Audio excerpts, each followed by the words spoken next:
احباب کرام، منہج کارپوریشن برائے پروڈکشن و ڈسٹریبیوشن جدہ کے لیے باعث افتخار و مسرت ہے کہ وہ سیرت النبی صلی اللہ علیہ وسلم تیار کردہ فضیلت الشیخ محمد خیر محمد حجازی المعروف بالشیخ محمد مکی مدرس مسجد حرام کو آپ کی خدمت میں پیش کرے۔ اب آپ اس مبارک سلسلے کا پہلا حلقہ سماعت فرمائیں۔ الحمد للہ رب العالمین والصلاة والسلام على اشرف الانبیاء وسید المرسلین سیدنا ومولانا محمد وعلى آلہ واصحابہ اجمعین۔ اللهم صل على سيدنا محمد النبي الأمي الهاشمي وعلى آله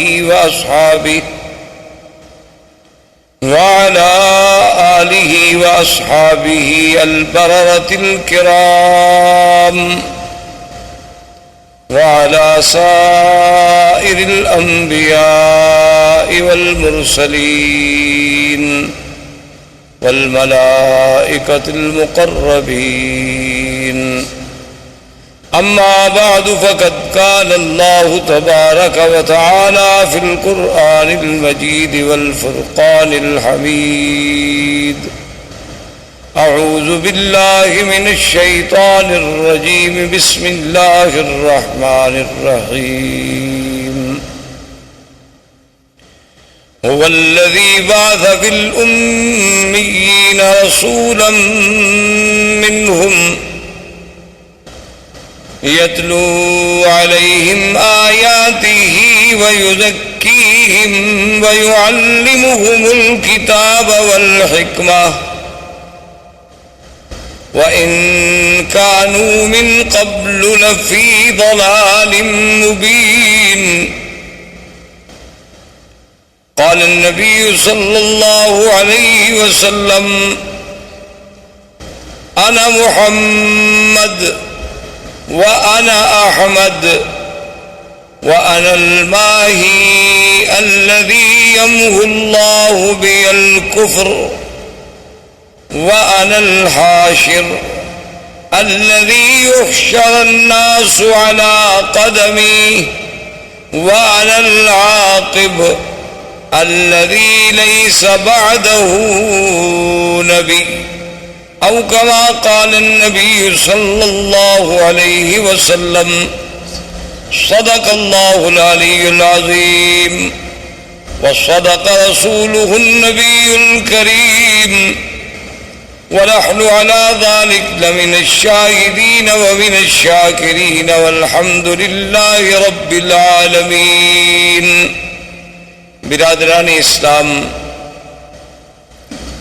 آج کے درس میں سیرت رسول پاک صلی اللہ علیہ وسلم کے بارے میں کچھ باتیں عرض کرنی ہیں۔ حضور صلی اللہ علیہ وسلم کی سیرت طیبہ، حضور صلی اللہ علیہ وسلم کی حیات مبارکہ،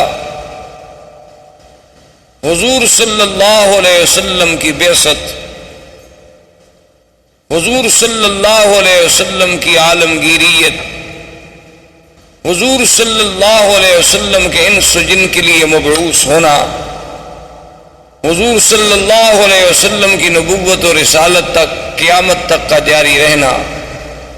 یہ ساری چیزیں اور سارے پہلو اس کے متقاضی ہیں کہ جیسے خود اللہ نے قرآن میں فرمایا ہے کہ میرے نبی صلی اللہ علیہ وسلم کے آنے سے پہلے اس جزیرہ عرب کا اور عرب کے احوال کی کیا کیفیت تھی، تو اس کا پس منظر جب تک ہمیں تھوڑا بہت معلوم نہ ہو تو پھر سیرت کا صحیح مقام جو ہے اس کے سمجھنے تک رسائی حاصل کرنا بہت مشکل ہوتا۔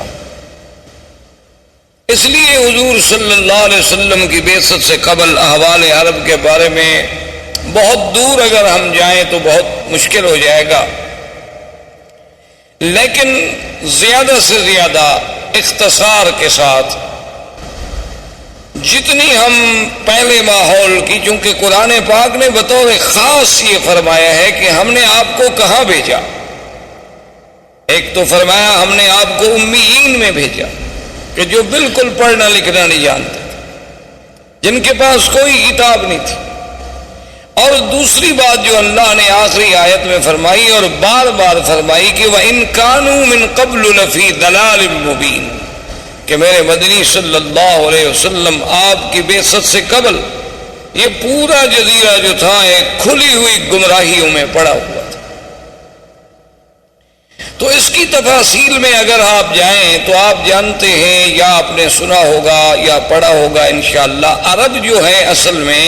یہ 3 قسم کہلائے جاتے ہیں۔ ایک عرب ہے بائدہ، اور ایک عرب ہے عاربہ، اور ایک عرب ہے مستعربہ۔ یاد رکھیں عربوں کی 3 قسمیں ہیں تاریخ۔ ایک عرب بائدہ یعنی جو سب سے پہلے عرب زبان، عربی بولنے والے، عربی جاننے والے بائدہ کہتے ہیں کہ ہلاک ہو گئے، وہ قومیں جو مٹ گئیں اب جن کا نام و نشان بھی باقی نہیں ہے۔ اگر قرآن پاک ان کا ذکر نہ کرتا تو شاید ہم جانتے بھی نہ اور کوئی اس کا سرا بھی تلاش نہ کر سکتا۔ جیسے پہلی قومیں گزر گئی ہیں، قوم عاد ہے، قوم سمود ہے، قوم صالح ہے، قوم لوط ہے، یہ ساری قومیں آپ کو پتہ ہے کہ یہ مکہ مدینہ منورہ سے خیبر کے راستے میں، مدائن کے راستے میں، اور اسی طرح پھر آپ آگے چلے جائیں۔ قوم لوط جو تھی وہ آج جہاں اردن ہے، جس ملک کو آپ اردن کہتے ہیں، عمان کہتے ہیں، اسی جگہ وہ بحر میت کے نام سے آج بھی وہ جگہ معروف ہے، وہ وہی آباد تھے، ان کے قریہ صدوم جو تھا اسی جگہ تھے۔ تو یہ تو عرب ہیں وہ جو ختم ہو گئے، مٹ گئے، ان کی تو کوئی نسل کا ایک بندہ بھی باقی نہیں بچا جس کے بارے میں آدمی کہے کہ پھر اس کا کیا ہوا۔ اللہ نے ان کا تو استیصال کلی کر دیا، یعنی بالکل ختم ہو گیا، ان کا تو نام و نشان ہی مٹ گیا۔ اچھا اب جناب ایک عرب ہے مستعربہ۔ مستعربہ کا معنی ہوتا ہے کہ جنہوں نے عربی لغت کسی دوسرے سے سیکھی ہو۔ تو ہم زیادہ دور اس لیے نہیں جاتے کہ پھر ہم سیرت کے موضوع پہ آتے آتے بھی کئی مہینے لگ جائیں گے۔ ہم حضور صلی اللہ علیہ وسلم کے جد امجد سیدنا ابراہیم الخلیل علیہ السلام اور سیدنا اسماعیل علیہ السلام، کیونکہ حضور صلی اللہ علیہ وسلم جو ہے ولد اسماعیل ہیں، حضور پاک صلی اللہ علیہ وسلم کا نسب جو ہے، آپ کا سلسلہ انساب جو ہے وہ سیدنا اسماعیل علیہ السلام تک جاتا ہے، اور پھر سیدنا اسماعیل علیہ السلام سے سیدنا آدم علیہ السلام تک۔ لیکن اگر ہم اسی سلسلے کو پھر ابتدا سے دیکھیں، یعنی ابتدائے آفرینش سے سیدنا آدم علیہ السلام سے، تو پھر تو ایک پوری تاریخ انسانیت کا ہمیں عبور کرنا پڑے گا۔ لیکن اگر ہم سیدنا اسماعیل اور سیدنا ابراہیم علیہ السلام سے شروع کریں تو ایک تو ہم قریب آ جائیں گے، اور دوسرا ان سے حضور کا براہ راست تعلق ہے کہ حضور صلی اللہ علیہ وسلم ولد اسماعیل۔ تو مختصراً یہ عرض کروں کہ اللہ نے سیدنا ابراہیم علیہ السلام کو حکم دیا کہ اپنے بیوی بچوں کو جا کے ایک ایسے مقام پہ چھوڑیں جہاں کوئی آبادی نہیں، کوئی وہاں انسان نہیں، کیونکہ سیدنا ابراہیم علیہ السلام یا اسماعیل علیہ السلام یہ سرزمین مکہ کے رہنے والے نہیں تھے۔ ان کا اصل جو ہے، ان کی اصل جو ہے وہ عراق اور اس کے بعد شام، فلسطین، شام، عراق، اس کے ان علاقوں میں آپ رہنے والے تھے۔ تو وہاں سے حضرت ابراہیم علیہ السلام آئے، اللہ کے حکم پر اپنی بیوی اور اپنے چھوٹے بچے، دودھ پیتے ہوئے بچے سیدنا اسماعیل علیہ السلام کو حکم خداوندی کے مطابق اسی مقام پہ چھوڑا جہاں اب چاہ زمزم ہے، جہاں یہ کنواں ہے زمزم کا، اسی جگہ ان کو بٹھا دیا۔ اور اللہ کا حکم تھا کہ بولنا بھی نہیں، بتلانا بھی نہیں، بات بھی نہیں کرنی۔ تو ابراہیم الخلیل علیہ السلام خاموشی سے چلے گئے۔ جب وہ جانے لگے تو بی بی ہاجرہ دوڑی پیچھے، انہوں نے کہا الامن تقلنا یا ابراہیم الخلیل، یہ اللہ کیا کر رہے ہو کہ یہاں کوئی انسان نہیں، یہاں کوئی پانی نہیں، یہاں کوئی آبادی نہیں، وادن غیر ذی زرع، کالے پہاڑوں میں گری ہوئی ایک وادی ہے، تو اور یہاں جہاں کعبہ شریف ہے یہاں بالکل ایک ٹیلے کا نشان تھا، تو ہمیں کیسے چھوڑ کے جا رہے ہو؟ ابراہیم علیہ السلام خاموش ہیں چونکہ اللہ کا حکم نہیں جواب دینے کا۔ تو آخر بی بی نے مجبور ہو کر یہ جو جنت المعلا جسے آپ کہتے ہیں نا جنت المعلا، یہ اصل میں اس کو معلا کیوں کہتے ہیں کہ یہ کعبۃ اللہ کا سرزمین مکہ کا اونچا حصہ ہے، یعنی یہ اعلیٰ ہے، اعلیٰ معنی بلند، اور یہ جو ہے اسفل، یہ مسفلہ جس کو آپ کہتے ہیں محلہ مسفلہ، اس کو مسفلہ کیوں کہتے ہیں کہ یہ اسفل ہے، یہ یعنی نیچے والا حصہ ہے اور وہ جانب اعلیٰ ہے۔ اسی لیے جب بھی مسیال، جب بھی سیل آتے ہیں تو اوپر سے پانی گرے گا اور اسی مسیال سے مسفلہ سے ہوتا ہوا پھر نیچے چلا جائے گا طریق لیس سے، تو یہ اعلیٰ جانب تھی، تو اسی لیے وہ جو قبرستان ہے اس کو مومنین کی وجہ سے جنت کا لقب ملا اور جنت المعلا کہلایا۔ تو اس مقام تک بی بی صاحبہ دوڑتی آئیں ابراہیم علیہ السلام کے پیچھے، اور ابراہیم علیہ السلام اونٹنی پہ سوار تھے اور خاموش ہو کے جا رہے۔ تو بی بی نے کہا کہ ایک بات تو بتاؤ، اللہ امرک بہذا، کیا تمہیں تمہارے خدا نے یہ حکم دیا ہے یا تم خود ہم سے ناراض ہو؟ بھائی خامن جو اپنے بچوں کو چھوڑ دے کو وجہ تو ہوگی نا، اپنی بیوی بچوں کو چھوڑ کے جا رہے ہیں، اور چھوڑ بھی ایسی جگہ جا رہے ہیں نا، یہ تو نہیں کہ ان کو سسرال میں بھجوا دیا، بچوں میں بھجوا دیا، کسی بھائی کے گھر میں بھجوا دیا، ایک ایسے مقام پہ چھوڑ دیا کہ وادن غیر ذی زرع، جہاں کچھ بھی نہیں۔ تو جب انہوں نے یہ کہا تو اللہ نے حکم دیا کہ جواب دیں، تو آپ نے فرمایا ان اللہ امرنی، اللہ نے مجھے حکم دیا ہے، میں اللہ کے حکم کے بغیر تمہیں نہیں چھوڑ کے جا رہا۔ تو اب بی بی کے قدم رک گئے، اور علماء نے لکھا ہے کہ بی بی نے فرمایا کہ اذن لا یزیئنا، اور ایک روایت میں یہ بھی آتا ہے کہ بی بی نے کہا حسبنا اللہ ونعم الوکیل، کہ اب تم خلیل جاؤ، ہمیں بھی اللہ کافی۔ اگر اللہ نے حکم دیا ہے نا تو پھر اللہ ہمیں ضائع نہیں کریں گے، کیونکہ اگر اللہ نے حکم دیا ہے کہ ان کو یہاں چھوڑ دو، تو اگر اللہ ہمیں مارنا چاہتے تو وہیں فلسطین میں مار دیتے، اللہ ہمیں کوئی سزا دینا چاہتے تو وہی شام کے علاقے میں دی جا سکتی تھی۔ تو اس مقام پہ چھوڑنے کا جو حکم تمہیں تمہارے رب نے دیا ہے تو اذن لا یزیئنا، اب وہ خدا ہمیں ضائع نہیں کریں گے۔ اور ایک روایت میں ہے کہ بی بی کی زبان مبارک سے جو کلمہ نکلا وہ کلمہ تھا حسبنا اللہ ونعم الوکیل۔ تو اس لیے آپ بھی ویسے اس کلمے کو یعنی ہر مشکل میں، کیونکہ اس کی وجہ یہ ہے کہ جب حضرت خلیل کو آگ میں ڈالا گیا ان کی زبان سے بھی یہی کلمہ تھا حسبنا اللہ ونعم الوکیل۔ اور جب جنگ احد میں صحابہ پر دشمنوں نے حملہ کیا اور یہ کیفیت تھی کہ ذاقت علیہم الارض بما رحبت، اللہ کی وسیع سرزمین تنگ ہو گئی، یعنی بالکل اب یقین ہو گیا ہلاکت کا، اس وقت بھی صحابہ کی زبان سے نکلا حسبنا اللہ ونعم الوکیل۔ سیدہ عائشہ صدیقہ رضی اللہ تعالی عنہا پہ جب تہمت لگی، اتنا بڑا الزام لگا امہات المؤمنین پہ، عصمت رسول پاک پہ، تو جب سب سے پہلے بی بی کو خبر ملی کہ آپ پر یہ الزام لگا ہے تو بی بی کی زبان سے نکلا حسبنا اللہ ونعم الوکیل۔ تو اس لیے علماء نے اس پر بڑی کتابیں لکھی ہیں، القول الجمیل فیما جاء فی فضل حسبنا اللہ ونعم الوکیل۔ تو ہر مصیبت میں اور ہر مشکل میں، ظاہری مشکلات، باطنی مشکلات، دنیاوی مشکلات، نوکری کی مشکلات، دشمنوں کی مشکلات، اگر اس کو آدمی یقین کامل سے پڑھے تو اللہ تبارک و تعالیٰ کی رحمت سے، کیونکہ جس نے پڑھا ہے اس کی اللہ نے مشکل حل فرما دی ہے۔ تو اس لیے علماء نے لکھا ہے کہ یہ کلمہ مبارک ایک اکسیر ہے، یعنی ایک ایسا ہے کہ جس چیز کو لگاؤ سونا بنا دے، لیکن شرط یہ ہے کہ اس پر ایقان ہو،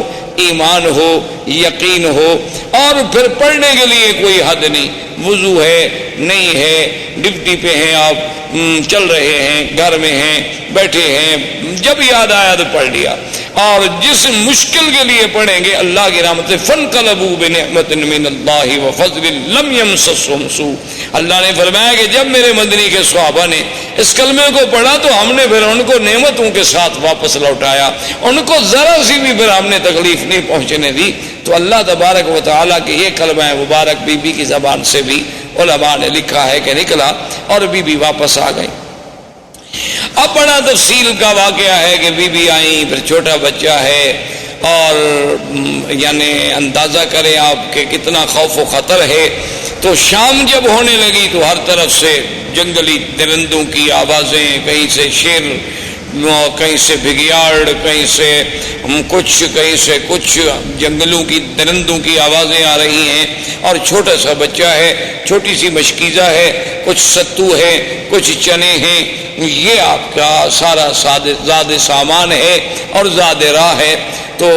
مورخین نے لکھا ہے کہ بی بی صاحبہ شام کو جب اندھیرا چھا گیا تو ایک لکڑی لے کے کھڑی ہوئیں اور انہوں نے سارے علاقوں کی طرف توجہ کر کے خطاب کیا کہ اے جنگل کے درندوں، یہاں انسان تو کوئی نہیں جن کو میں خطاب کروں، لیکن ایک بات یاد رکھ لو کہ میں ایک اللہ کے نبی خلیل کی بیوی ہوں اور اسماعیل کی اماں ہوں. تو کہتے ہیں کہ فوری طور پر بی بی صاحبہ کی آواز سنتے ہی تمام جانور خاموش ہو گئے. اور اس کے بعد بلکہ یہ اظہار ہونے لگا کہ مختلف مقام پہ جانور بیٹھ گئے اور خاموشی کے ساتھ، یعنی جو یہ باتیں کرنے لگے کہ بی بی صاحبہ ہم حملے کے لیے نہیں آئے، ہم تو پہرے کے لیے آئے ہیں. کیونکہ اس کی وجہ تھی کہ یہ وہ مسعود وجود تھا، یہ وہ مسعود بچہ تھا جس کی نسل میں پیدا ہونا تھا حضرت محمد الرسول اللہ صلی اللہ علیہ وآلہ آلہ واصحابہ وسلم تسلیما کثیرا کثیرا. تو اگر اسماعیل کی حفاظت نہ ہوتی تو پھر یہ سلسلہ حضور تک کیسے پہنچتا؟ تو اصل میں تو یہ سارا نظم جو ہے اسی پاک نبی کے لیے سجائی جا رہی تھی اور یہ منزل اسی لیے بنائی جا رہی تھی. کہیں آپ نظر ڈالیں، کہیں آسمانوں پہ پہرے ہیں، کہیں کعبۃ اللہ کو بنایا جا رہا ہے، کہیں ابراہیم کو ہجرت پہ بھیجا جا رہا ہے، کبھی ان سے بچے چھڑوائے جا رہے ہیں. تو یہ ساری چیزیں جب ان پہ نظر ڈالیں گے تو محسوس ہوگا کہ یہ ساری محفل جس کے لیے سجائی جا رہی تھی وہ آنے والے تھے حضرت محمد الرسول اللہ صلی اللہ علیہ وآلہ آلہ واصحابہ وسلم تسلیما کثیرا کثیرا. تو اب جناب سیدنا اسماعیل علیہ السلام کا پانی ختم ہوا. بی بی صاحبہ صفا مروہ پہ دوڑی، صفا پہ چڑھی، مروہ پہ گئی، مروہ پہ چڑھی، صفا پہ پہنچی اور 7 چکر لگائے. تو اللہ پاک کو یہ دوڑنا اتنا پسند آیا کہ مسعی جو ہے اس کو قیامت تک کے لیے شاعر اللہ قرار دے دیا گیا. اب جناب بی بی کے کان میں آواز آئی کہ جاء الغوث، کہ اللہ کی مدد آ گئی. بی بی نہ گھبرائیں. تو بی بی صاحبہ کھڑی ہو گئی، انہوں نے کہا کون ہو آواز دینے والے، سامنے آؤ.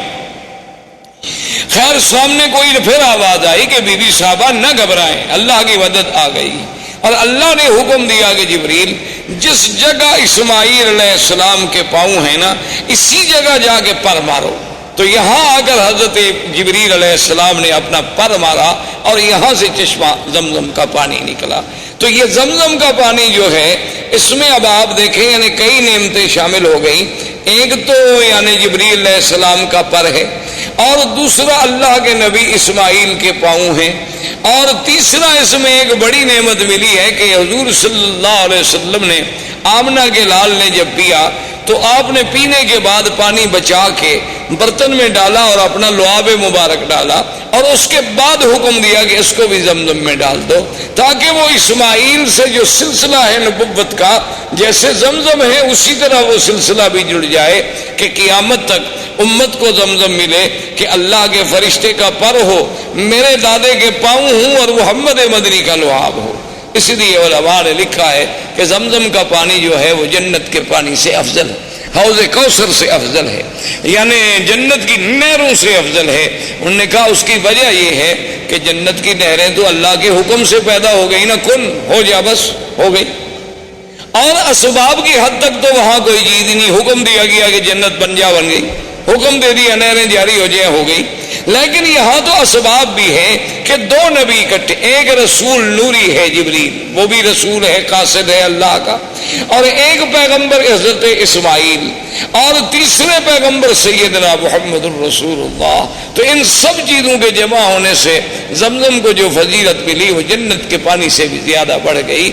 تو اس لیے علماء نے لکھا کہ جب معراج پہ جانے سے قبل حضور پاک کا سینہ مبارک کھولا گیا تو ہر چیز جبرائیل جنت سے لائے، لیکن پانی زمزم سے لیا، جو دلیل تھی اس بات کی کہ پانی زمزم کا افضل ہے، ورنہ اگر اور کوئی پانی افضل ہوتا تو وہاں سے پانی لانا جبریل کے لیے کیا مشکل تھا۔ جنت سے جب تستم من ذہب، سارا سامان جنت سے لائے،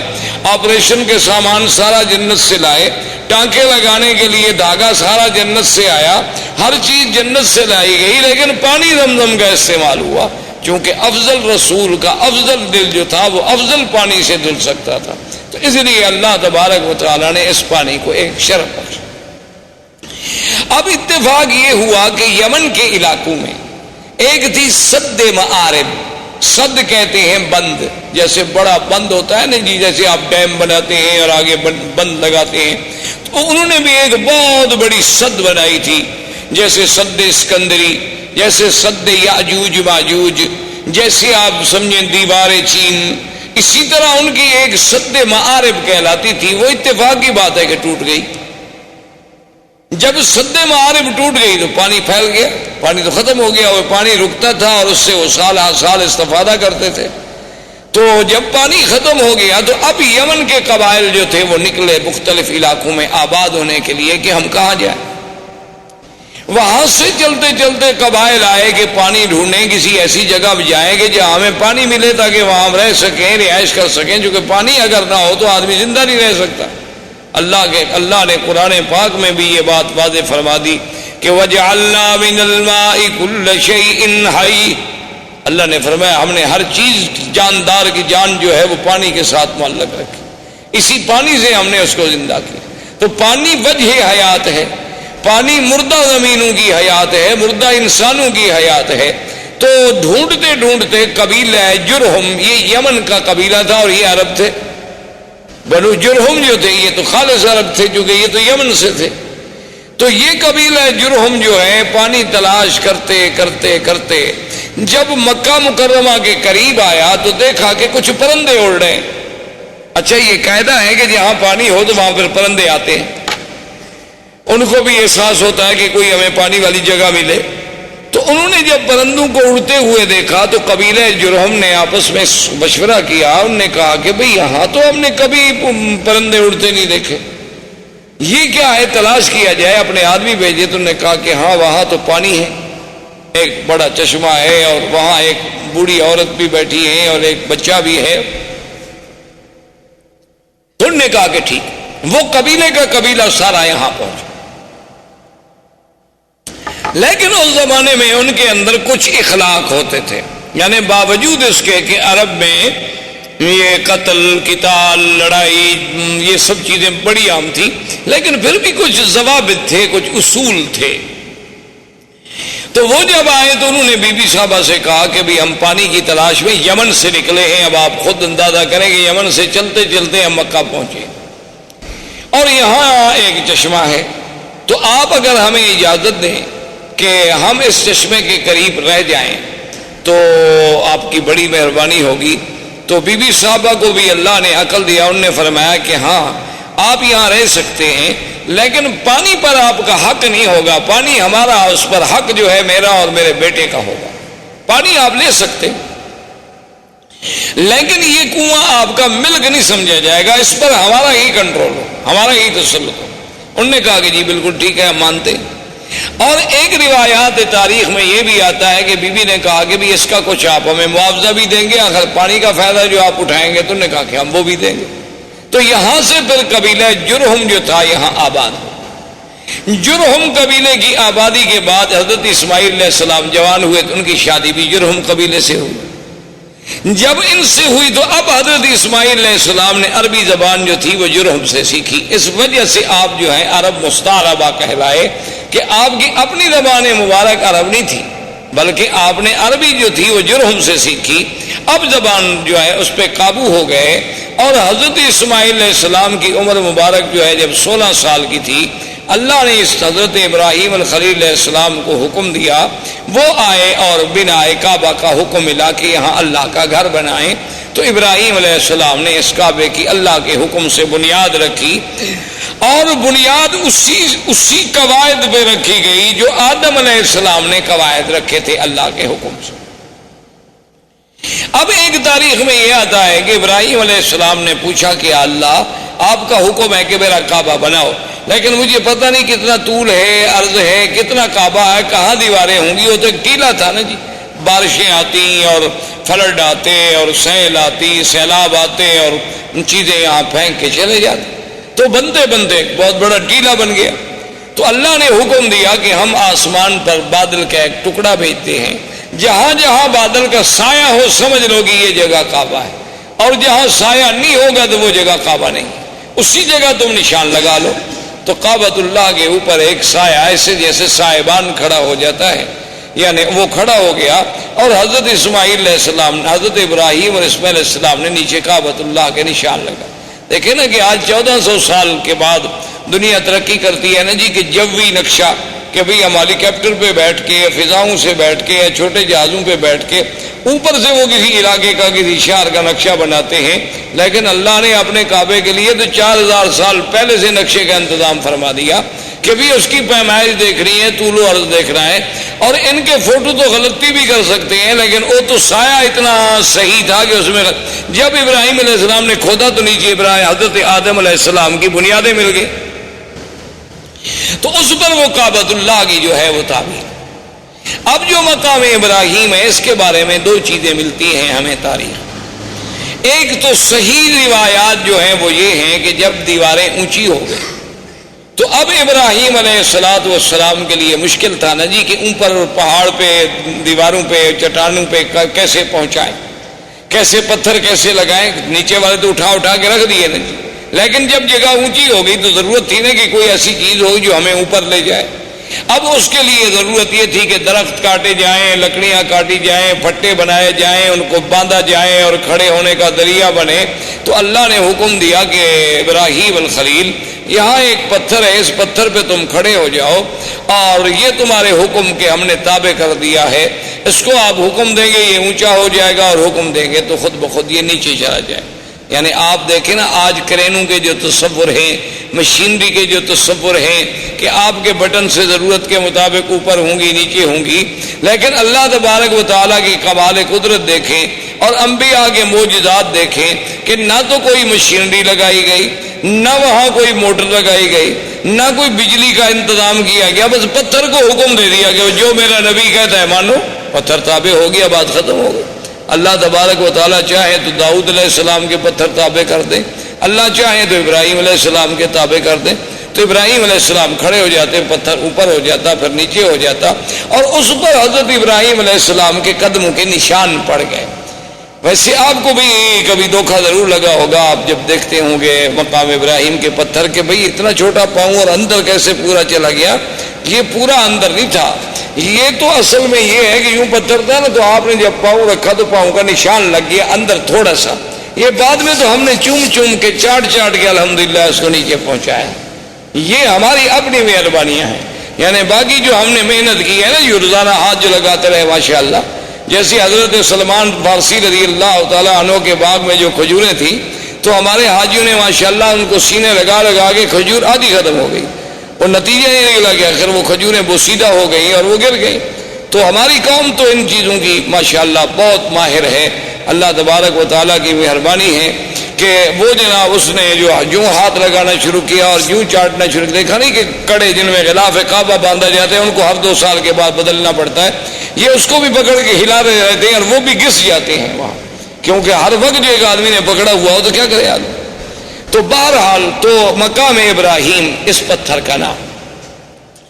اچھا اللہ کی شان دیکھیں، یہ مقام ابراہیم جہاں اب ہے یہاں نہیں تھا، یہ مقام ابراہیم جو ہے بالکل کعبۃ اللہ کی دیوار کے ساتھ تھا،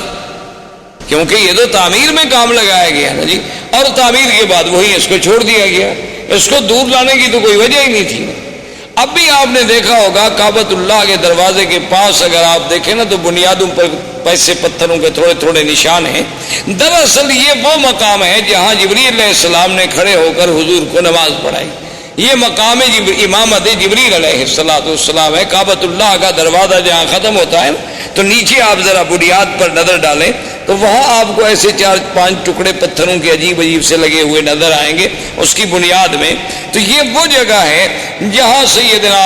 آقا انعامدار سرکار دو عالم صلی اللہ علیہ وسلم کو جبریل نے نمازیں پڑھائیں، 5 اول وقت میں اور 5 آخر وقت میں۔ تو یہ بھی وہ نشان جو تھا رکھا گیا۔ اچھا، اسی کے ساتھ اب تو مطاف مبارک کو ٹھیک کیا گیا۔ پہلے آپ نے دیکھا ہوگا چھوٹا سا ایک نشان لگتا تھا کہ جیسے یہاں کچھ جگہ نیچی ہے، تو یہ وہ جگہ تھی جہاں کعبۃ اللہ کے لیے مٹی اور گارا بنایا جاتا تھا کعبۃ اللہ کی دیواروں کو لگانے کے لیے۔ تو یہ وہ مقام تھا جہاں سیدنا ابراہیم علیہ السلام نے مٹی بنائی اور اس کا پانی ڈالا تاکہ پتھروں کو جمانے کے لیے اس مٹی سے فائدہ اٹھایا جا سکے۔ اچھا، اب خدا کی شان ہے کہ جہاں کا موجودہ حالت میں مقام ابراہیم ہے، اس کی وجہ یہ ہوئی کہ ایک دفعہ سیل آئی بڑی زبردست، سیل، فلڈ، سیلاب، وہ آیا اور وہ مقام ابراہیم کو بہا کے لے گیا، یعنی اتنا دور کر دیا اس پتھر۔ تو اب صحابہ اکٹھے ہوئے کہ بھی اس کا کیا حل کیا جائے، اس کو وہاں لے جائیں جہاں اپنے اصل مقام پہ تھا، یا اس مقام ابراہیم کے حجر ابراہیم کو ہم یہاں رہنے دیں، اب یہاں پہنچ گیا ہے۔ تو صحابہ نے مشورہ کیا بھی وہاں لے جانے سے کعبۃ اللہ کے طواف کرنے والوں کو رکاوٹ بنے گی، کیونکہ وہ دیوار سے تھوڑے فاصلے پر تھا۔ اگر یہاں دور ہو گیا تو اچھی بات ہے، کافی درمیان میں فاصلہ ہے، اس وقت تو تصور اتنے لوگوں کا ہوتا تھا نا جی۔ یہ تو بعد میں الحمدللہ اللہم زد فزد کہ ہر سال اللہ کی رحمت سے عدد جو ہے بڑھتا جا رہا ہے اور انشاءاللہ قیامت تک بڑھتا چلا جائے گا۔ تو اس جگہ تو صحابہ کا مشورہ یہ طے ہو گیا کہ اب اس کو نہ چھیڑو، اب اس کو اسی جگہ رہنے دو، ورنہ ہر دور میں جو بھی آئے گا اس کو تبدیل کرے گا، کوئی کہے گا یہاں کر دو، کوئی کہے گا یہاں لگا دو، یہاں اللہ نے پہنچا دیا اسی جگہ رہے۔ لیکن آپ حیران ہوں گے، حکمت دیکھیں خدا کی۔ آج بھی ہمیں تواریخ سابقہ، تاریخ عالم کو جب آپ کھولیں تو ان میں یہ باتیں ملتی ہیں کہ بعین ہی اسی جگہ ابراہیم علیہ السلام جب کعبۃ اللہ بنا رہے تھے نا تو یہاں کھڑے ہو کر دیوار کو دیکھتے تھے کہ دیوار سیدھی ہے کہ نہیں، کیونکہ ان کے پاس کوئی آلات تو تھے نہیں اور نہ پہلے زندگی میں کبھی عمارت بنائی تھی، وہ تو اللہ کا حکم تھا نا کہ تعمیر کر دو۔ تو یہی جگہ تھی، وہ پتھر سے اتر کے آتے نا، جیسے آپ مکان بنا رہے ہو تھوڑا دور کھڑے ہوں گے نا دیوار کے قریب، تو آپ نہیں کھڑے ہوں گے، وہ آگے دیکھتے بھی دیوار ٹھیک ہے، پتھر ٹھیک ہے، کوئی پتھر آگے کوئی پتھر پیچھے تو نہیں۔ تو اللہ کو بھی وہی جگہ منظور تھی کہ سیلاب بھی آیا تو اس پتھر کو اسی جگہ لے آیا، ورنہ وہ چاہتا تو یہاں سے دور لے جاتا۔ لیکن اللہ تبارک و تعالیٰ کی شان ہے تو وہ دونوں مقام ابراہیم بن گئے۔ واتخذوا من مقام ابراہیم مصلی، ایک تو اس سے مراد وہ پتھر اور ایک اس سے مراد وہ مقام جہاں ابراہیم علیہ السلام کھڑے ہو کے کعبۃ اللہ کی عمارت کو دیکھا کرتے تھے۔ تو اللہ تبارک و تعالی نے اس جگہ کو بھی یعنی اتنی بڑی عظمت بخشی، اتنی بڑی شان بخشی کہ وہ قیامت تک کے لیے قرآن میں آیا اور مصلی خلیل، مصلی حبیب سیدنا محمد الرسول اللہ صلی اللہ علیہ وسلم جو ہے بن گیا۔ اب یہ سیدنا ابراہیم علیہ السلام نے کعبہ بنایا، اللہ نے ندا کا حکم دیا کہ کعبہ بن گیا ہے، لوگوں کو حج کے لیے پکارو۔ تو اس ندا میں بھی اقوال ہیں، بعض علماء فرماتے ہیں اسی حجر ابراہیم پہ کھڑے ہو کے ابراہیم علیہ السلام نے ندا دی، بعض علماء فرماتے ہیں کہ جبل ابی قبیس، یہ جو پہلا جس قریب پہاڑ ہے نا جس پہ اب محلات ہیں، یہ پہاڑ ابی قبیس جو اور اللہ کی شان ہے، کعبۃ اللہ اول بیت، یہ دنیا میں سب سے پہلا گھر، اور ابی قبیس اول جبل وضع فی الارض، یہ دنیا کے پہاڑوں میں سب سے پہلا پہاڑ ہے جو زمین پہ رکھا گیا۔ تو ابھی قبیس پہ کھڑے ہوئے، اور ایک روایت میں ہے کہ حضرت ابراہیم علیہ السلام عرفات میں جا کے عرفات کی پہاڑی پہ کھڑے ہو کے آپ نے ندا دی، ایک روایت یہ بھی آتی ہے۔ تو وہاں سے اللہ نے ان کی ندا کو پوری دنیا میں کائنات میں پہنچا دیا۔ تو اب ابراہیم علیہ السلام تشریف لے گئے، حضرت اسماعیل علیہ السلام یہاں رہے، حضرت اسماعیل علیہ السلام کی شادیاں ہوئیں، اس طریقے سے اللہ تبارک و تعالی نے سرزمین کو آباد کیا، اور اس پورے علاقے میں ماں سوائے دین توحید کے اور کوئی دین نہیں تھا۔ یعنی سب لوگ جو تھے وہ ملت ابراہیم، سب لوگ جو تھے وہ دین ابراہیم پہ تھے، اور کوئی شرک نہیں، کوئی بے دینی نہیں، کوئی احداث نہیں، کیونکہ ان علاقوں کو تو دین ملا ہے۔ اسی وجہ، یہی تو وجہ تھی نا کہ ہر آدمی یہ کہتا تھا کہ میں ملت ابراہیم پہ ہوں۔ یہودیوں کا بھی دعویٰ کہ ہم ملت ابراہیم پہ، نصرانیوں کا دعویٰ کہ ہم ملت ابراہیم، مشرکین مکہ کا دعویٰ کہ ہم ملت ابراہیم پہ۔ آخر اللہ نے ارشاد فرمایا ما کان ابراہیم یہودیا ولا نصرانیا ولکن کان حنیفا مسلما وما کان من المشرکین۔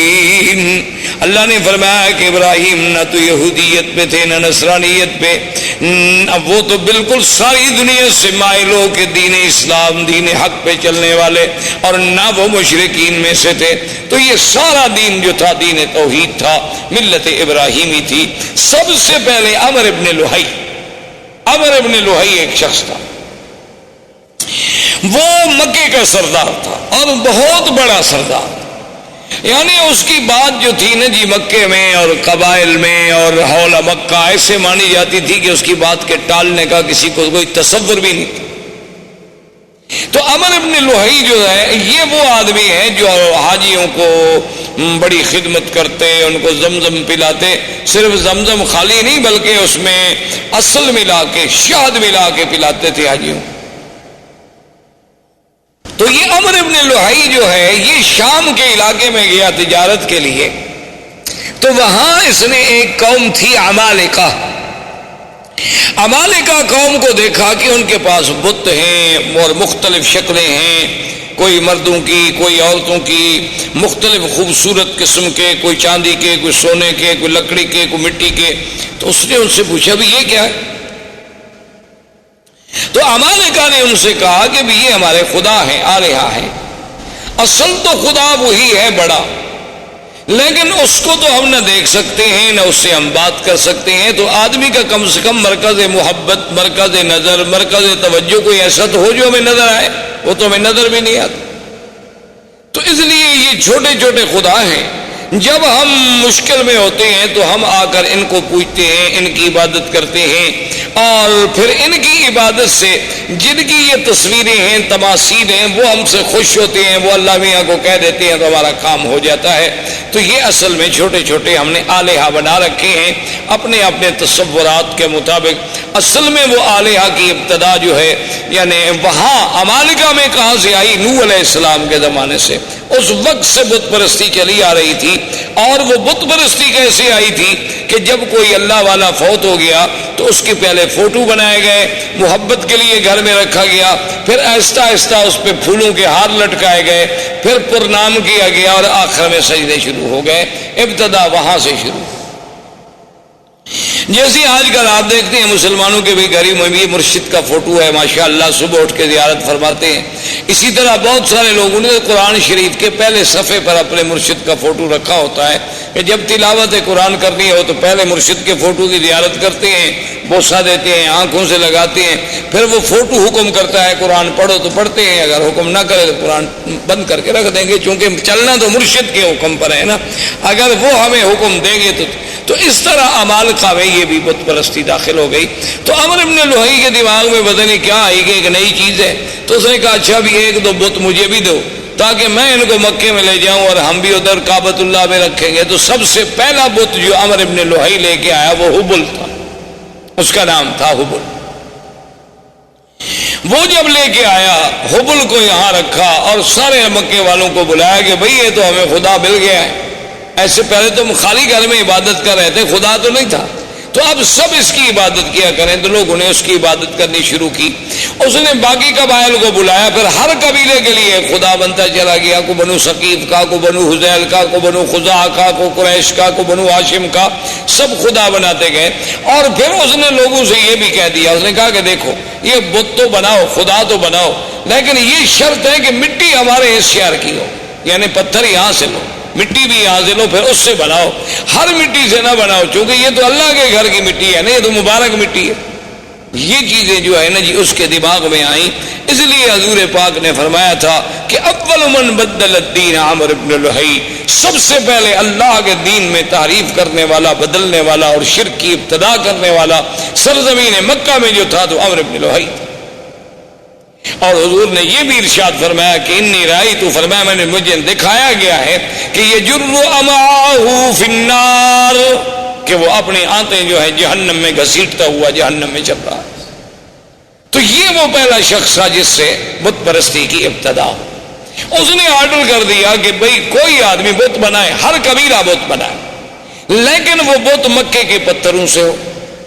اور دوسری بات یہ ہو گئی، اس نے حکم کر دیا کہ ہر قبیلہ جو بت بنائے اس اپنا ایک بت جو ہے وہ یہاں رکھے. یعنی ہم اس قبیلے کو شرف دیں گے کہ تمہارا خدا جو ہے وہ کعبے میں موجود ہے، اور اگر اس قبیلے سے لڑائی ہو جاتی تو اس کے خدا کو بھی نکال دیتے تھے کہ بھئی اب تمہارا خدا یہاں نہیں رہ سکتا، تمہارا ہمارا جھگڑا ہے.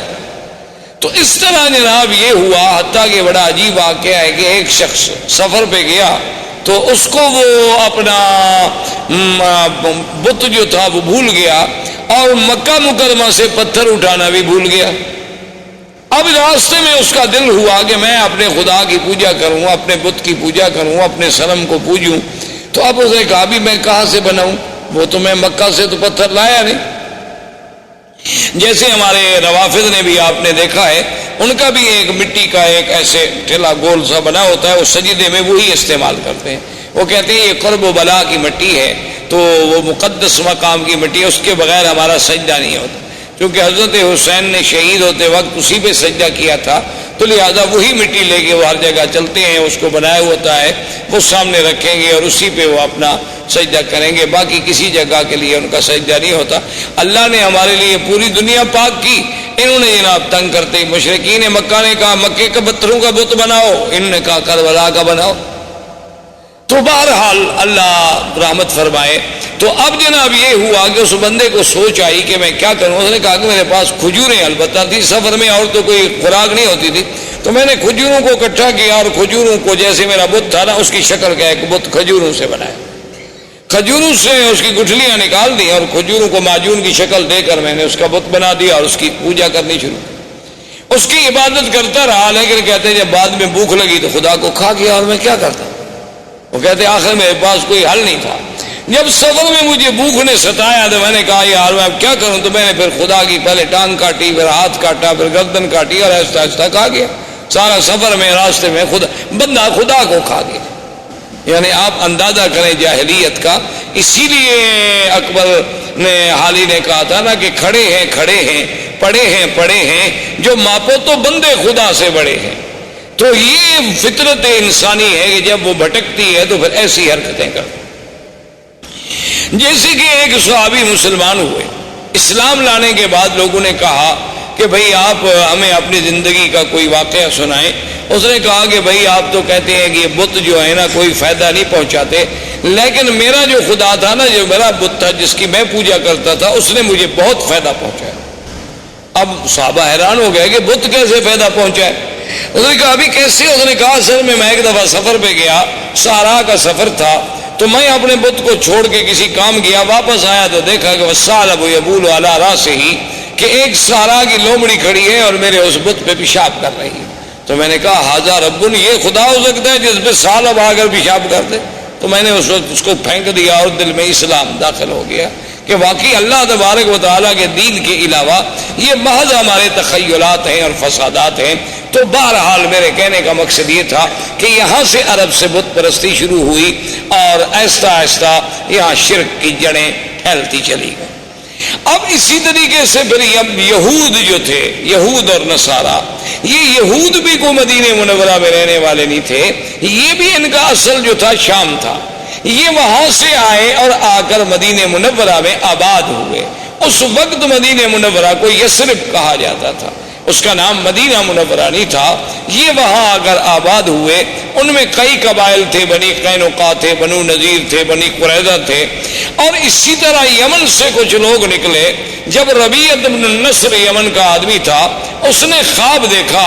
کہ اپنے خواب میں کہ بعض احباش کہتے ہیں بہت گھٹیا قوم کے لوگ، وہ یمن پہ بادشاہ بن جائیں گے. تو وہ ڈر کے مارے اپنے خاندان کو لے کر وہ بھی وہاں سے نکلا اور حیرہ میں جا کے اس نے، عراق کے اندر ایک جگہ ہے حیرہ، وہاں جا کر اس نے ڈیرا ڈالا، اور اس کے بعد پھر اس کا لڑکا پیدا ہوا جس کا نام جو ہے سنان ابن اسعد تھا، سنان اسعد، جس کا لقب تبا تھا، یہ اس کا بیٹا تھا، اور یہ پھر بہت بڑا بادشاہ بنا، اور اس نے پھر بڑی جنگیں کی اور بڑی لڑائیاں کی، اور یہ اسی ضمن میں آیا، مدینہ منورہ میں پہنچا، پھر مدینہ منورہ سے آگے چلا گیا، اور اس نے اپنے ایک بیٹے کو اسی یثرب کے مقام پہ چھوڑ دیا کہ بھی تم یہاں رہو، سنا ہے کہ یہاں علماء رہتے ہیں، اہل کتاب لوگ ہیں، ان سے کچھ استفادہ کرو۔ اچھا، خدا کی قدرت یہ ہے کہ کچھ عرصے کے بعد اس کے بیٹے کو مدینے میں کسی آدمی نے قتل کر دیا۔ وہ جب قتل ہوا تو اس کو اطلاع ملی کہ تمہارا تو بیٹا قتل ہو گیا، اس نے جناب چڑھائی کی، اس نے آگے چڑھائی کی اور جنگ لڑی، اور خدا کی شان دیکھیں، دنیا کی تاریخ میں یہ نرالی جنگ تھی کہ مدینے والے لوگ اس سے بادشاہ طبا کی فوجوں سے، یمن کی فوجوں سے سارا دن لڑائی لڑتے، جب شام ہوتی تو ان کے لیے کھانا بھجواتے، جب شام ہو جاتی وہ کہتے جی لڑائی اپنی جگہ ہے، مہمان ہیں یمن سے چل کے آئے ہیں مدینہ، کھانا تو دینا ہے۔ دن میں لڑائی اور شام، حیران ہوگی کہ کیسی قوم۔ ایک دن اس نے علماء یہود تھے دو، وہ آئے اس کے پاس، انہوں نے کہا کہ دیکھو تم چاہتے کیا ہو؟ اس نے کہا میرے بیٹے کو انہوں نے قتل کیا۔ انہوں نے کہا بیٹے کو قتل کیا، تم نے کتنے قتل کر دیے؟ اور تمہارا تو ایک بیٹا قتل ہوا، تم نے کتنے قتل کر دیے؟ چاہتے؟ اس نے کہا نہیں، میں تو یثرب کو مٹا دوں گا، میں تو اس شہر کا نام و نشان نہیں چھوڑوں گا دنیا میں۔ اس نے کہا بات سنو، یہ وہ جگہ نہیں جسے تم مٹا سکو، ہذہ مہجر محمد الرسول اللہ صلی اللہ علیہ وسلم، یہ ایک نبی پیدا ہوں گے عربی محمد پاک جن کی ہجرت کا مقام ہے، اس کو تم نہیں مٹا سکتے، اس کے مٹانے کا خیال چھوڑ دو، تم خود مٹ جاؤ۔ اچھا، تو وہ جناب ان کو ان کے کہنے پہ لڑائی مدینے سے بند ہو گئی، اور اس نے کہا اچھا ایسا کرو کہ تم دو علماء یہود جو ہے نا تم میرے ساتھ چلو تاکہ میرے ملک میں بھی جا کے کوئی دین پھیلاؤ۔ اب جناب راستے میں ابھی وہ سفر کر رہا تھا کہ بنو حذیل ایک قبیلہ ہے جو مکے میں آباد، یہ بنو حذیل قبیلے کے لوگ جو تھے یہ دوڑے ہوئے پہنچے اس بادشاہ کے پاس، طبا کے پاس۔ انہوں نے کہا کہ هل تريد من الذهب والفضة ومن المجوهرات شيئا عظيما، کیا تمہیں چاہیے کہ تمہیں ہم سونا، چاندی، ہیرے، جواہرات کا ڈھیر حوالے کر دیں؟ تم چاہتے ہو؟ اس نے کہا کون نہیں چاہتا۔ تو اس نے کہا وہ سارا کعبہ شریف کے اندر جو ہے یہ تمام دنیا کا سونا موجود ہے، آگے لے لو۔ کیونکہ اصل یہ بات ٹھیک بھی تھی، کیونکہ کعبۃ اللہ جب بنایا گیا نا جی تو اس کے درمیان میں ایک کنویں نما شکل بھی تھی، تو لوگ اس میں زیورات، سونا، چاندی، ہر چیز ڈالا کرتے تھے۔ یہ اسی کی نقل ہے نا کہ اللہ کے گھر کی تعظیم کی جاتی ہے، اب لوگ قبروں پہ جا کے اسی طرح پیسے ڈالتے ہیں، چاندی، سونا، زیورات، ہر چیز ڈالتے ہیں۔ تو بہرحال یہ ہے کہ اس نے کعبہ کو ٹھیک، اور اس نے فیصلہ کر لیا کہ کعبۃ اللہ کو جا کے گرا دو، اور وہاں جو خزانے دفن ہیں وہ سارے خزانے نکال کے میں یمن چلے جاؤں۔ ابھی اس نے یہ ارادہ کیا تھا کہ بالکل سیاہ ایسی اندھیری آئی کہ اتنا اندھیرا چھا گیا کہ اپنا ہاتھ بندے کو نظر نہیں آتا۔ اس نے پھر ان علماء یہود کو بلایا کہ جلدی آؤ، یہ کیا ہو گیا؟ انہوں نے کہا کہ راستے میں ایک شہر ہے، اس کے بارے میں تو تم نے کوئی بری نیت نہیں کی۔ انہوں نے کہا ہاں بالکل، یہ بنو حذیل کے لوگ آئے ہیں، وہ کہتے ہیں کہ وہاں کعبے میں بہت بڑا خزانہ دفن ہے، میں جا کے کعبے کو گراؤں گا۔ اس نے کہا تم کعبے کو نہیں گرا سکتے، وہ اللہ کا گھر ہے، وہ بنائے ابراہیم ہے،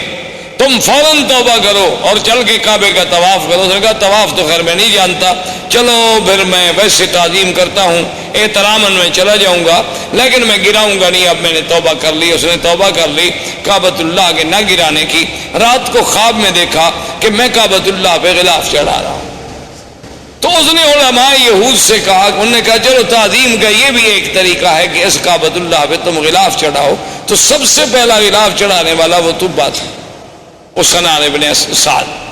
اس نے غلاف چڑھایا۔ پھر یہ غلاف چڑھتے رہے۔ اچھا کبھی ایسا بھی ہوتا تھا کہ غلاف پہ غلاف چڑھتے گئے، غلاف پہ غلاف چڑھتے گئے، تو بعض اوقات تو یہ بھی فیصلہ کرنا پڑا کہ ان غلافوں کے بوجھ سے کہیں دیواریں نہ گر جائیں، اس لیے پھر حکم دیا گیا کہ ایک غلاف رکھو، بھئی اتنے غلاف تو نہ چڑھاؤ۔ تو یہ ان دونوں یہودیوں کو لے کر اپنے ملک میں گیا، جس کی وجہ سے یمن میں بھی یہودیت پھیل گئی،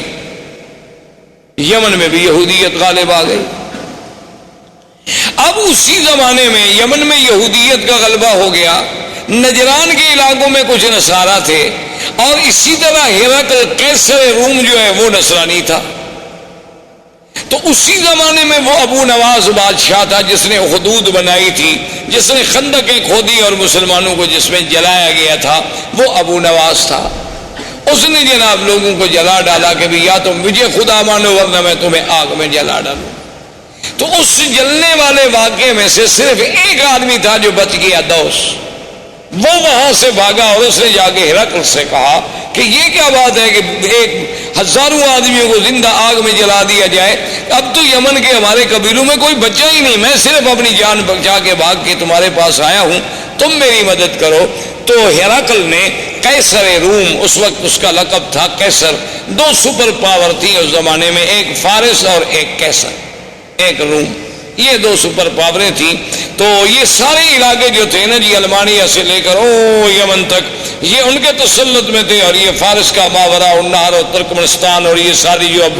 آپ کی ریاستیں آزاد، یہ ساری کی ساری فارس کے قبضے میں تھی۔ تو یہ دونوں طاقتیں تھیں۔ تو قیصر روم نے حکم دیا حبشہ کے بادشاہ نجاشی کو کہ 70,000 کی فوج لے کر فوراً تم اس پہ حملہ کرو جس نے اتنے لوگوں کو آگ میں ڈالا اور جلا ڈالا ہے۔ تو نجاشی آیا۔ نجاشی کے بعد اس کے گورنروں میں دو آدمی تھے، ایک کا نام فریاد تھا اور ایک کا نام ابرہہ۔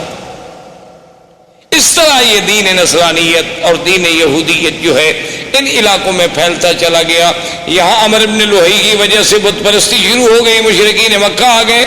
اور ماہوالی جو تھے اس میں یہودیت اور نصرانیت کی بیج ڈال دیے گئے۔ اسلام جو تھا اصل اور ملت ابراہیم کا جو اصل تصور تھا وہ ختم ہو گیا۔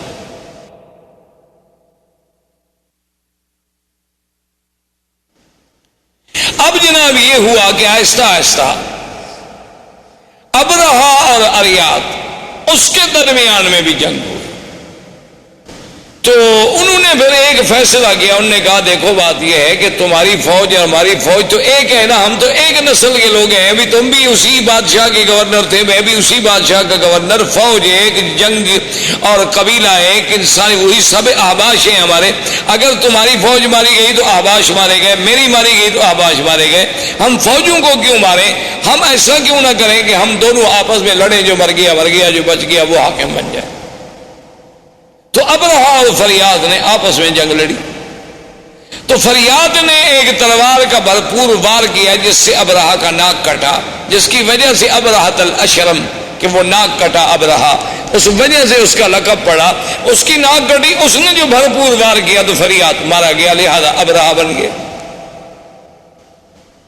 اب ابرہہ جب بن گیا تو اس نے، اب بادشاہ قیصر کو پتہ چلا کہ ان لوگوں نے کیا کیا، میں نے ان کو کہا کہ دشمنوں پہ حملہ کرو، یہ آپس میں لڑے، اور اس نے میرے اپنے گورنر اریاد کو قتل کر دیا، بڑا بدبخت ہے ابرہہ۔ اس نے قسم کھا لی، اس نے کہا کہ واللہ مجھے خدا کی قسم ہے میں اتنا بڑا لشکر لے کے جاؤں گا کہ اسی یمن کی مٹی میں اس کو مٹی کر دوں گا اور اس کے بالوں میں مٹی ڈالوں گا اور اس کو میں یمن کے اندر ہی جا کے سزا دوں گا۔ تو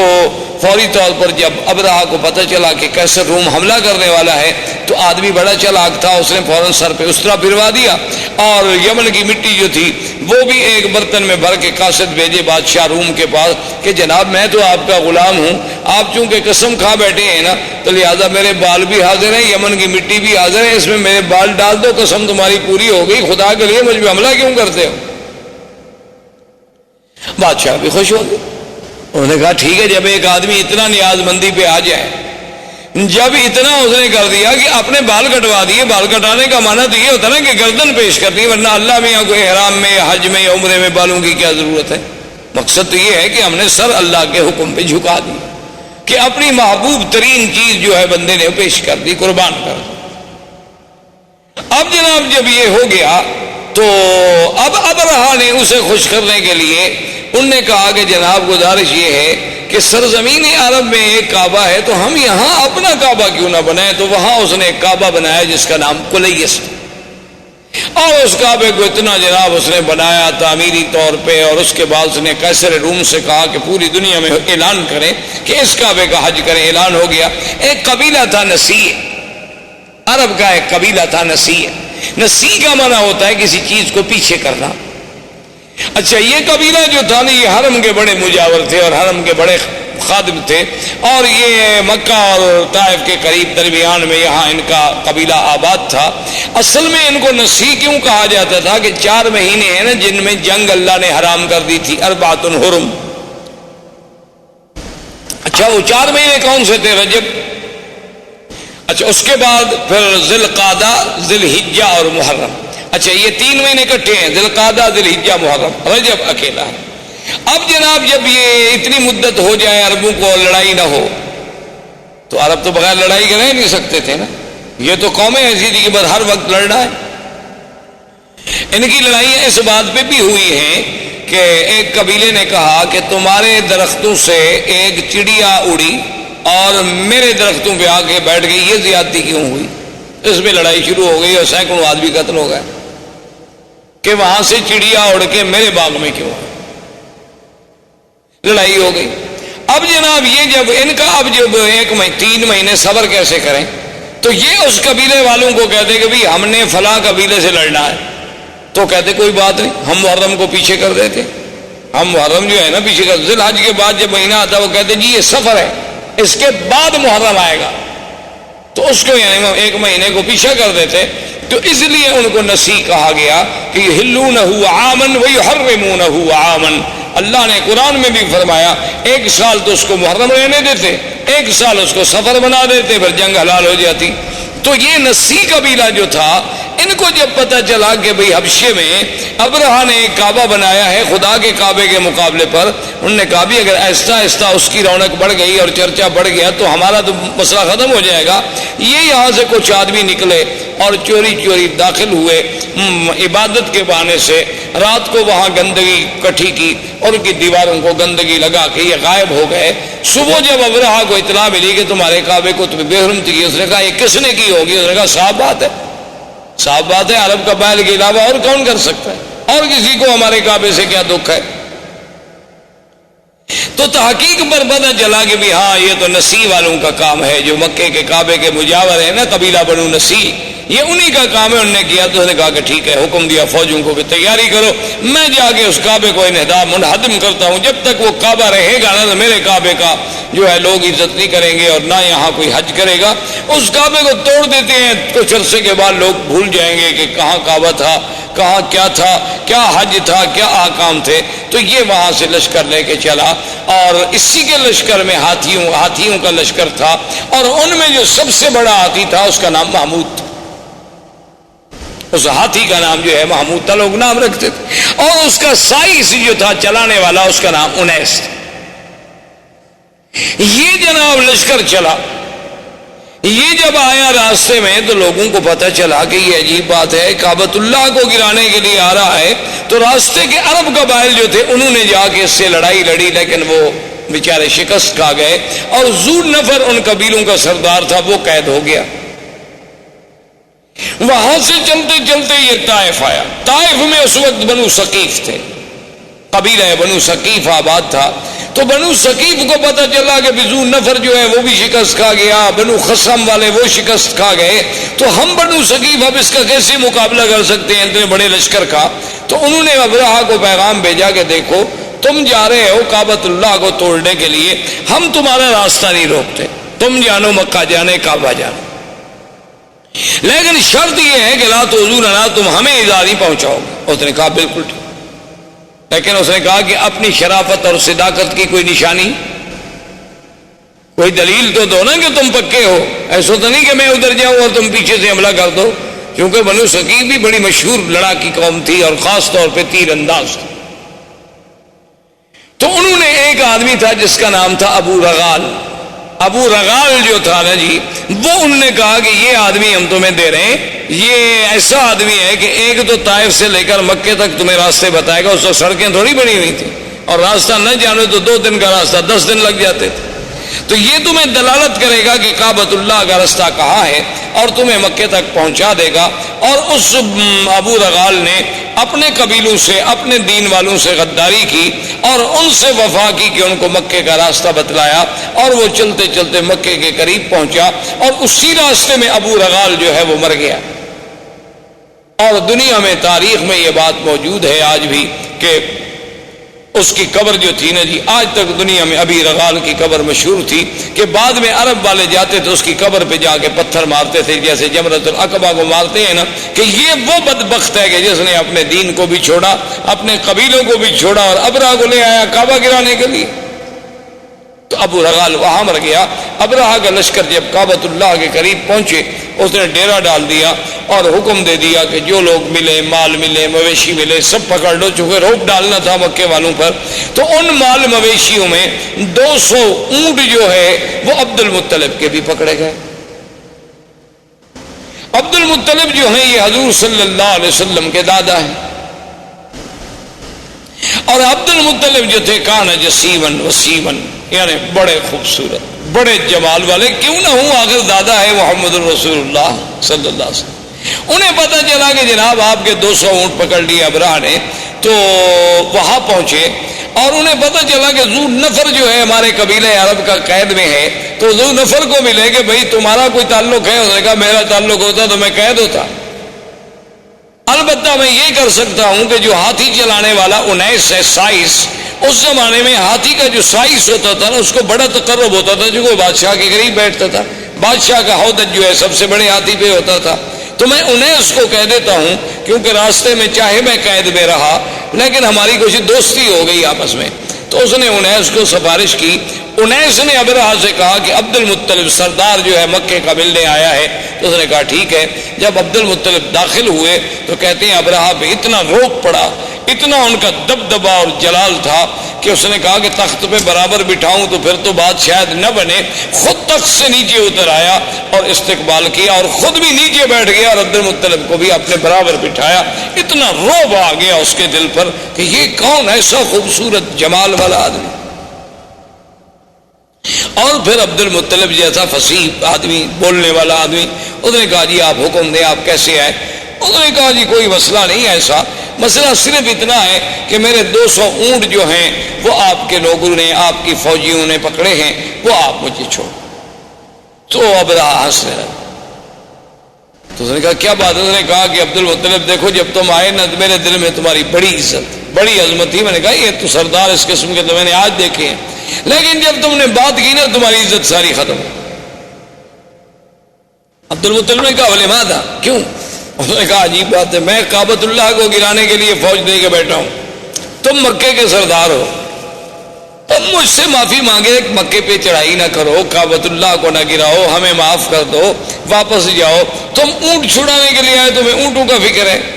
تو عبد المطلب نے بڑے غور سے دیکھا اور کہا کہ ابرہہ سنو، انا رب الابل ولہذا البیت رب یحمی، سن لو کہ میں ان اونٹوں کا مالک ہوں، لیکن اس گھر کا بھی ایک مالک ہے جو اس کی خود حفاظت کرے گا۔ مجھے کیا ضرورت ہے حفاظت کرنے کی؟ ہم تمہارا مقابلہ نہیں کر سکتے۔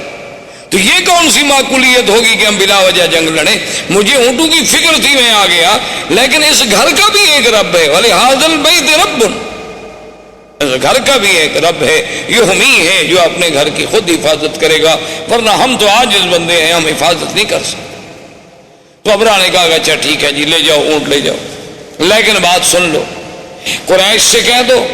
قبائل عرب سے کہہ دو کہ ہم تمہارے ساتھ جنگ کے لیے نہیں آئے، ہم تو صرف اللہ کے کعبے کو گرانے کے لیے آئے ہیں۔ اگر وہ میرے راستے میں رکاوٹ نہیں بنیں گے، اگر وہ میرا راستہ نہیں روکیں گے تو میں ان کو کبھی تکلیف نہیں پہنچاؤں گا، بس میں کعبہ کا انہدام کر کے چلا جاؤں گا۔ عبد المطلب نے کہا ٹھیک ہے، آئے، انہوں نے اعلان کر دیا کہ مکے والوں پہاڑوں پہ چلے جاؤ، اللہ سے دعائیں مانگو۔ خود اس نے طواف کیا، ملتزم پہ آیا اور اس نے کہا کہ مولا تو جانتا ہے کہ ہم عاجز ہیں، ہم تیرے گھر کی حفاظت نہیں کر سکتے، آج اپنے گھر کی حفاظت تو خود فرما۔ اور اس کے بعد پہاڑوں پہ چلے گئے، بادشاہ نے حکم دیا اور اس محمود ہاتھی کو آگے چلایا گیا۔ وہ ابو نفر جو قید میں تھا، وہ تو قبیلہ عرب کا سردار تھا نا، اس نے جب دیکھا کہ ہاتھی لے کر یہ کعبۃ اللہ کی طرف گرانے کے لیے جا رہے ہیں، تھا تو بیچارہ قیدی، لیکن اس نے موقع حاصل کر کے آیا، اور محمود ہاتھی کے کان جو تھے نا، ایک کان سے چمٹ گیا، لٹک گیا اس کے کان سے، اور کہنے لگا ابرک یا محمود، ابرک یا محمود امامک بیت اللہ، کہ اے ہاتھی بیٹھ جاؤ، مت بڑھو آگے، خدا کا گھر ہے، خدا کا گھر ہے۔ اس نے اتنی کہنا تھا کہ ہاتھی بیٹھ گیا۔ اب ہاتھی جب بیٹھ گیا تو بادشاہ ابرا نے حکم دیا سائس کو کہ ہاتھی کو چلاؤ، ہاتھی کو مارتا ہے، ہاتھی چلتا نہیں۔ سائس نے کہا کہ چلو ہاتھی کا رخ موڑو یمن کی طرف۔ ہاتھی کا رخ جب یمن کی طرف موڑا گیا تو وہ جناب چل پڑا۔ اس نے کہا پھر ایک لمبا چکر دے کے پھر کعبے کی طرف موڑو، کعبے کی طرف موڑے، وہ برک کر کے بیٹھ جائے۔ اس نے کہا یہ عجیب بات ہے، ہاتھی کیوں نہیں جاتا؟ اس نے کہا جی اب آپ دیکھ رہے ہیں میں یمن کی طرف چلاتا ہوں تو چلتا ہے، اور کعبے کی طرف چلاتا ہوں تو نہیں چلتا ہے۔ تو ابھی اسی اثناء میں تھے کہ اللہ تبارک و تعالیٰ کے حکم سے کعبۃ اللہ کی جانب سے آسمان پہ سیاہی پھیل گئی، اور چھوٹے چھوٹے پرندوں کا اتنے بڑے غول آئے کہ جیسے بادل ہوتا ہے، جس کو قرآن کہتے ہیں الم تر کیف فعل ربک باصحاب الفیل الم یجعل کیدہم فی تضلیل وَأَرْسَلَ عَلَيْهِمْ طَيْرًا أَبَابِيلَ تَرْمِيهِمْ بِحِجَارَةٍ مِّن سِجِّيلٍ فَجَعَلَهُمْ كَعَصْفٍ مَّأْكُولٍ۔ اللہ نے فرمایا کہ آپ نے نہیں دیکھا کہ اللہ نے ہاتھی والوں سے کیا کیا؟ اللہ نے کیسے ان کی قید، ان کے مکر، ان کے چالاکی، ان کے دھوکے کو اللہ تبارک و تعالیٰ نے کیسے مٹا ڈالا، اور کیسے فرمایا کہ پرندے بھیجے، اور پرندے بھی چھوٹے سے، اور ہر پرندے کے پاس 3 چھوٹے چھوٹے پتھر کے دانے ہیں، یعنی ایک پنجے میں، ایک دوسرا پنجے میں، ایک چونچ میں۔ اللہ نے حکم دیا کہ بس ان کو تم گراؤ، یہ ایٹم کے ذرے بن جائیں گے۔ فَجَعَلَهُمْ كَعَصْفٍ مَّأْكُولٍ، ایسے ہو گئے کہ جیسے گھاس چرا ہوا، گھاس دیکھا نا جیسے روندا ہوا ہو، گھاس جانور چبا چبا کے پھینک دے اور پاؤں کے تلے رونٹ ڈالے۔ بعض کہتے ہیں کہ جس پہ وہ آیا بیماری ہوئی اور گوشت گلنے لگ گیا، گرنے لگ گئے، مرتے مرتے ابرہا مر گیا۔ تو یہ وہ سال ہے جس میں ولد فیہا رسول اللہ صلی اللہ علیہ وسلم، جس میں میرے مدنی محمد مصطفیٰ صلی اللہ علیہ وسلم پیدا ہوئے۔ چونکہ عرب کے پاس کیلنڈر نہیں تھا، تقویم نہیں تھی، تاریخ نہیں تھی، وہ بڑے بڑے حوادث کو یاد کرتے تھے کہ یہ واقعہ کب ہوا، یہ واقعہ کب ہوا۔ اب ان کو جب پوچھا جاتا کہ حضور کب پیدا ہوئے، وہ کہتے اس سال پیدا ہوئے جس سال ہاتھی کا قصہ ہوا، ولد سنۃ الفیل۔ تو اب میرے مدنی صلی اللہ علیہ وسلم کی پیدائش کا مرحلہ آیا۔ تو یہ احوال عرب تھے۔ اس کے بعد جو میں نے سابقہ درس میں عرض کیا تھا وہ پیدائش سے پہلے کے حالات تھے، اور زندگی باقی انشاءاللہ تو آنے والے درس میں اب ہم بیان کریں گے ولادت محمد مصطفیٰ۔ والسلام علیکم ورحمۃ اللہ وبرکاتہ۔ برادران اسلام، آج کے اس درس میں سرکار دو عالم، سرکار مدینہ حضرت محمد مصطفیٰ صلی اللہ علیہ وعلا آلہ و اصحابہ وسلم تسلیما کثیرا کثیرا کی سیرت مبارک کے بارے میں کچھ باتیں عرض کریں۔ سب سے پہلی بات تو یہ تصور فرما لیں کہ حضور صلی اللہ علیہ وسلم کی سیرت مبارکہ، آپ کی سیرت طیبہ، آپ کی زندگی کے ہر پہلو میں ایک ایسی شان ہے کہ ساری زندگی بھی انسان اگر اس کو بیان کرنے کے لیے اپنی پوری سعی و جد و جہد کرے تو وہ زبانیں گنگ ہو جائیں گی، قلم ٹوٹ جائیں گے، لیکن حضور صلی اللہ علیہ وسلم کی سیرت کے پہلو بیان نہیں ہو سکتے۔ ہم مسلمانوں کا الحمدللہ یہ عقیدہ ہے کہ اللہ تبارک و تعالی نے جتنے پیغمبر مبعوث فرمائے، جتنے نبی بھیجے، جتنے رسول آئے، جن کی صحیح تعداد کا علم تو اللہ کو ہے، عام روایات سے جو بات معلوم ہوتی ہے وہ یہ ہے کہ 1,24,000 نبی بھیجے گئے، جن میں 313 رسول آئے، اور ان 313 رسولوں میں سے پھر 5 اولو العزم من الرسل آئے، اور ان 5 میں سے بھی پھر سب کے سردار جو ہیں وہ خاتم الرسل سیدنا محمد مصطفیٰ صلی اللہ علیہ وسلم کی ذات مبارک۔ تو اس لیے حضور صلی اللہ علیہ وسلم کی زندگی کا ہر پہلو، یعنی آپ کی ولادت سے قبل، آپ کی ولادت مبارکہ کے احوال، آپ کی ولادت سے پہلے کے علامات، آپ کی ولادت سے قبل کے مبشرات، آپ کی ولادت باسعادت کے وقت کے حالات، آپ کا رضا، آپ کا بچپن، پھر آپ کی جوانی، پھر آپ کے ازواج مطہرات سے نکاح، پھر حضور صلی اللہ علیہ وسلم کی بعثت، نزول قرآن، پھر سرکار دو عالم صلی اللہ علیہ وسلم کی مکی زندگی، پھر حضور صلی اللہ علیہ وسلم کی ہجرت، حضور صلی اللہ علیہ وسلم کا معراج، حضور صلی اللہ علیہ وسلم کا اسراء، حضور صلی اللہ علیہ وسلم کے غزوات، اسی طرح حضور صلی اللہ علیہ وسلم کا جمال، حضور صلی اللہ علیہ وسلم کا کمال، حضور صلی اللہ علیہ وسلم کی نوال،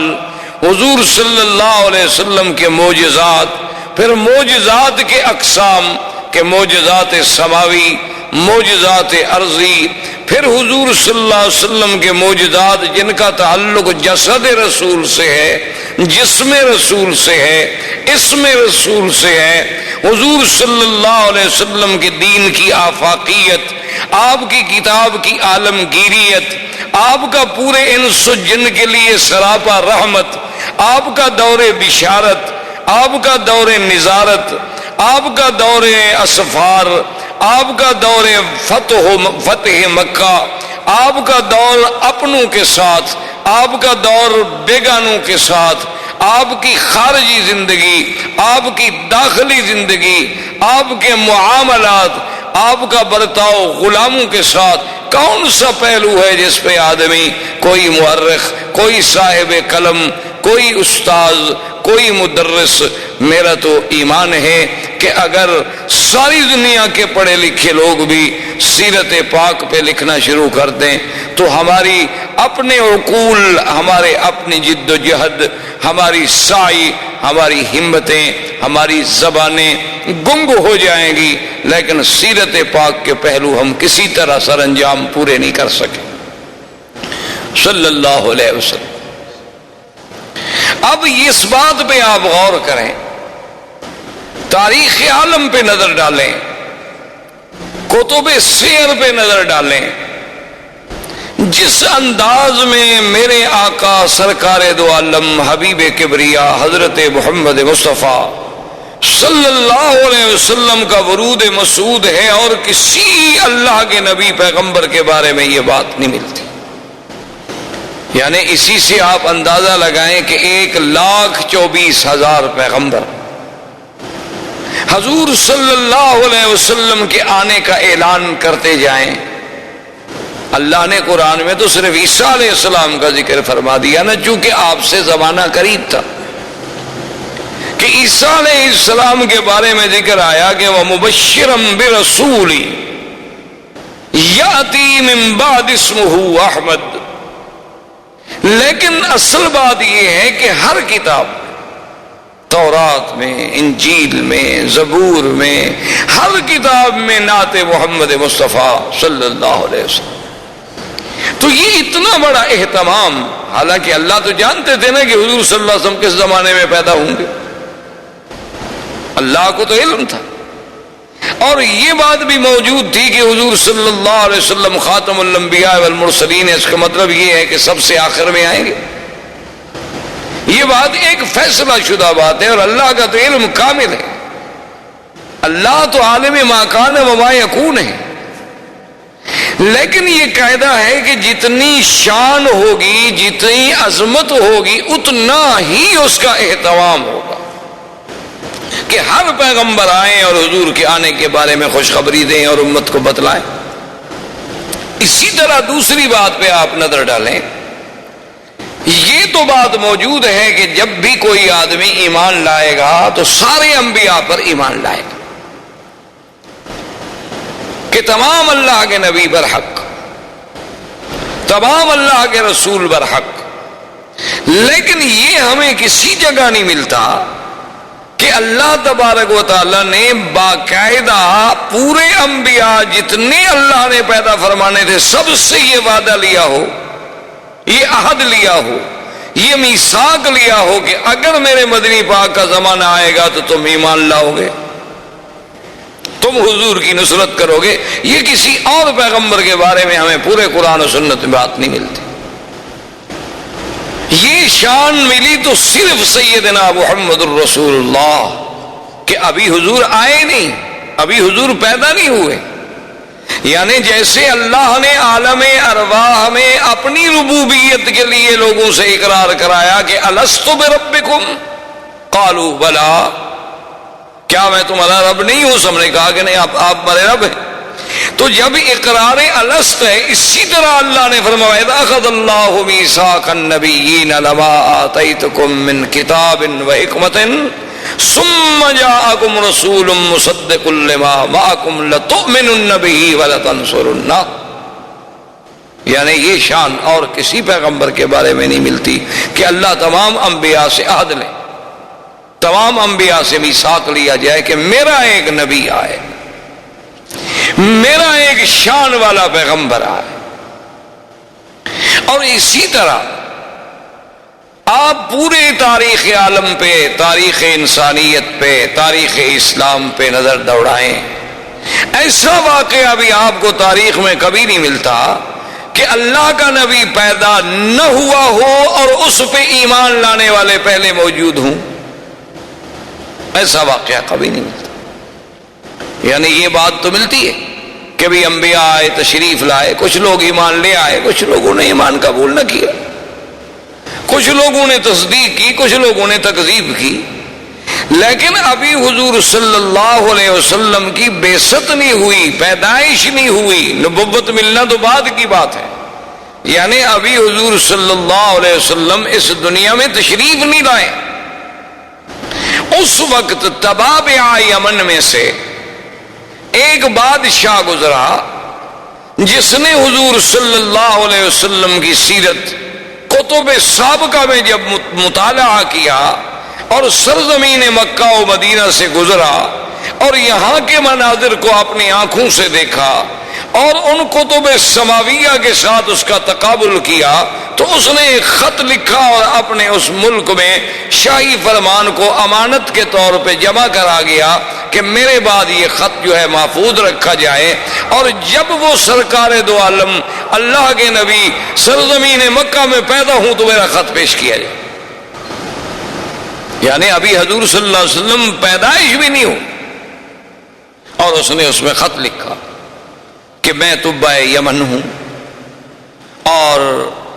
میں اس بات کے لیے یہ خط لکھ رہا ہوں کہ اگر اللہ نے میری زندگی میں آپ کو پیدا فرما دیا تو سب سے پہلے ایمان لانے والا میں ہوں گا اور میں آپ کا وزیر بنوں گا،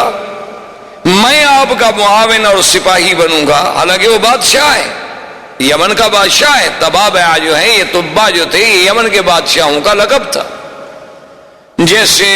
قیصر روم کے بادشاہوں کا لقب تھا، کسرا فارس کے بادشاہوں کا لقب تھا، اسی طرح فراعنہ مصر کے بادشاہوں کا لقب تھا،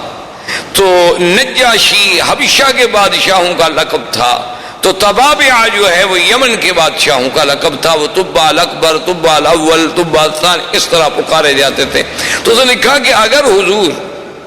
سرکار دو عالم صلی اللہ علیہ وسلم آپ کو اللہ نے میرے زمانے میں میری زندگی میں پیدا فرما دیا تو میں آپ کا سپاہی ہوں گا، آپ کا وزیر بنوں گا، آپ پہ ایمان لاؤں، اور اگر میں پہلے مر گیا اور آپ میرے بعد دنیا میں تشریف لے آئے تو پھر میرے گواہ رہیں کہ میں آپ پر ایمان لا چکا ہوں۔ یعنی اندازہ فرمائیں کہ پوری تاریخ انبیاء میں یہ بات نہیں ملتی کہ ایک نبی پیدا نہ ہو لیکن ایمان لانے والے پہلے اقرار کریں اور پھر اس طرح اہتمام کریں کہ شاہی فرمان لکھ کے اس کو باقاعدہ جمع کرایا جائے۔ احباب کرام، اس کے بعد اب آپ اس مبارک سلسلے کی CD نمبر 2 سماعت فرمائیں۔